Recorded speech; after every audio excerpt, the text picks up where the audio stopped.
Hello friends, இப்போ நம்ம பார்க்க போகிற supplementary reader A Dilemma written by Silas Weir Mitchell. இதில் டிலமா அப்படின்னா என்ன அர்த்தம்னா ரெட்டை சிந்தனைன்னு அர்த்தம். டை அப்படின்னா ரெண்டு, லெமானா ஸ்டேட்மெண்ட். ஸோ ரெட்டை சிந்தனை அப்படின்னு இதுக்கு அர்த்தம்.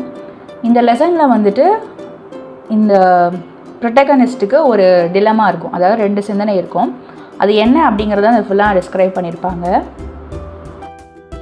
I was just 37 when my uncle Philip died. என்னோட அங்கிள் பிலிப் இறக்குறப்போ எனக்கு வயது 37 அப்படின்னு சொல்லி நரேட்டர் சொல்கிறாரு. 37. A week before that event he sent for me, and here let me say that I had never set eyes on him. அதாவது அவர் இறக்குறதுக்கு ஒரு வாரத்துக்கு முன்னாடி என்ன பண்ணுறாருனா இவரை பார்க்கணுன்னு கூப்பிட்டு வர்றாராம்.